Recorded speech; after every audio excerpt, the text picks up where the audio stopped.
News channel में आपका स्वागत है। मैं हूं आपके साथ योगी। आइए आपको लेकर चलते हैं देश और प्रदेश से जुड़ी हुई तमाम बड़ी खबरों की ओर।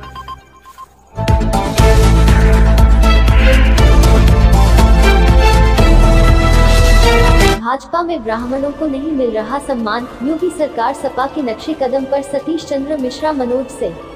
बहुजन समाज पार्टी के राष्ट्रीय महासचिव और राज्यसभा सांसद सतीश चंद्र मिश्रा ने मंगलवार को बतौर मुख्य अतिथि कौशाम्बी आगमन पर बसपा के पार्टी कार्यालय प्रबुद्ध वर्ग की विचार संगोष्ठी को संबोधित करते हुए कहा कि भाजपा में भी ब्राह्मणों को कोई सम्मान नहीं मिल रहा है। भाजपा सरकार में बीते 4 वर्षों में सबसे अधिक किसी जाति का शोषण हुआ है तो वह है ब्राह्मण समाज। ब्राह्मण समाज के कई लोगों को फर्जी मुकदमा लगाकर जेल भेजा गया, कई लोगों को एनकाउंटर में मारा गया। प्रदेश में कानून व्यवस्था नाम की चीज नहीं रह गई। बहुजन समाज पार्टी के राष्ट्रीय महासचिव एवं राज्यसभा सांसद सतीश चंद्र मिश्रा ने कहा कि भाजपा में भी ब्राह्मणों को कोई सम्मान नहीं मिल रहा। सतीश चंद्र मिश्र कौशाम्बी में ब्राह्मण सभा को संबोधित किया। उन्होंने कहा कि भाजपा सरकार भी सपा सरकार के नक्शे कदम पर चल रही है। इन सरकारों में सर्वाधिक उत्पीड़न ब्राह्मण समाज का हुआ और हो रहा है।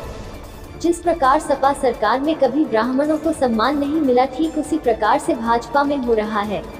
उन्होंने कहा, कन्नौज में बसपा के एक कर्मठ कार्यकर्ता नीरज मिश्रा ने सपा अध्यक्ष अखिलेश यादव की जनसभा में एक सवाल उठा दिया था तो अखिलेश यादव ने नाराज होकर उसका क्या करवाया था, इस बात को सभी जानते हैं। ठीक उसी प्रकार आज प्रदेश भर में ब्राह्मण समाज के लोगों की हत्याएं हो रही हैं और मुकदमे दर्ज हो रहे हैं। सतीश मिश्रा ने कहा कि बसपा में ही ब्राह्मण समाज को भरपूर सम्मान मिला। सरकार में ब्राह्मण समाज के लोगों को सर्वजन सुखाय सर्वजन हिताय के तहत कैबिनेट मंत्री से लेकर विभिन्न निगमों में दर्जा प्राप्त राज्य मंत्री बनाया, कई निगमों के चेयरमैन बनाए, उन्हें स्वयं प्रदेश का महाधिवक्ता बनाया। प्रदेश में करीब 1400 संस्कृत के विद्यालय हैं, उनमें इस सरकार ने शिक्षकों की नियुक्ति बंद कर दी। शिक्षण संस्थान बंद कर दिए गए। स्कूलों में संस्कृत व्याकरण वेद पढ़ने वाले ब्राह्मणों के बच्चे आखिर कहां पढ़ने जाएंगे? बच्चों का भविष्य चौपट हो गया। बसपा के राष्ट्रीय महासचिव ने अपने संबोधन में कहा कि भाजपा सरकार में बढ़ती महंगाई से आमजन काफी परेशान है।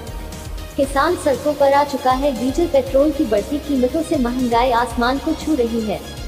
वहीं बेरोजगारों द्वारा रोजगार मांगने पर उन्हें पुलिस की लाठियां खानी पड़ रही है।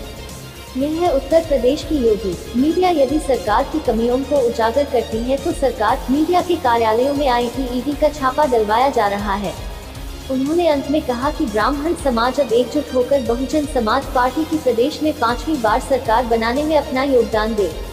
उत्तर प्रदेश में बहुजन समाज पार्टी ही ब्राह्मणों को सर्वोच्च सम्मान दे सकती है। यहां ओसा स्थित बसपा कार्यालय में बतौर मुख्य अतिथि कहा कि भारतीय जनता पार्टी सनातन धर्म खत्म करना चाहती है, इसीलिए सैकड़ों संस्कृत विद्यालयों और महाविद्यालयों को बंद कर दिया गया है। बाकियों को बंद करने की पूरी तैयारी है। जो चल रहे हैं उनमें शिक्षकों की तैनाती नहीं की जा रही।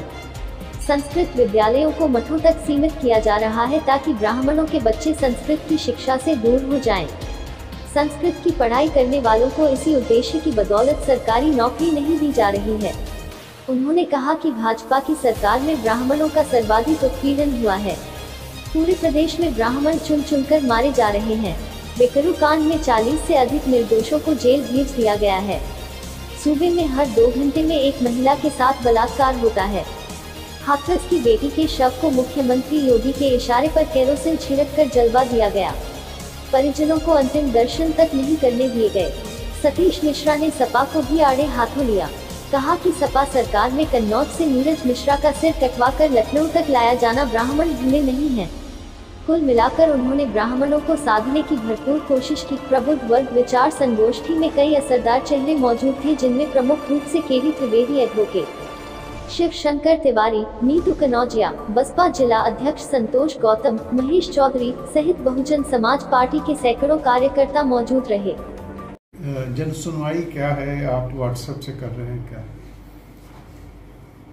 जन सुनवाई यहाँ पर उत्तर प्रदेश में खासतौर से प्रयागराज में हम लोग रोज करते हैं, पब्लिक से मिलते हैं। लेकिन इस बीच में हमने देखा कि कोरोना काल में काफ़ी सारे लोग आवागमन बाधित होने से हमारे पास डायरेक्टली नहीं आ पा रहे हैं, या फिर इसके अलावा जो बच्चे हैं, कम उम्र के लोग हैं, उनकी शिकायतें, जो बुजुर्ग लोग हैं नहीं आ सकते हैं उनकी शिकायतें, या जो लोग बीमार हैं उनकी भी शिकायतें हैं, वो लोग आना चाहते हैं, अपनी बात को कहना चाहते हैं, तो हमने देखा कि टेक्नोलॉजी के द्वारा इस चीज़ को सुगमता के साथ किया जा सकता है।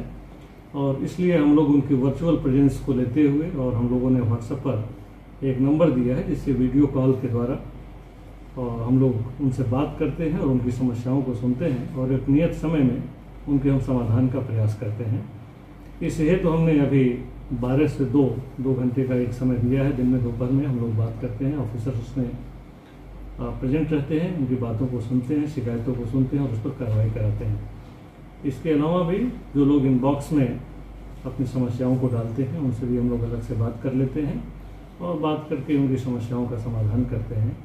हमारी कोशिश रहती है कि अगर तकनीकी के सहारे या किसी भी तरह से पुलिस लोगों के घर तक पहुंचे, लोगों के मन में पहुंचे, उनकी समस्याओं को जाने, समझे, उसका समाधान करें।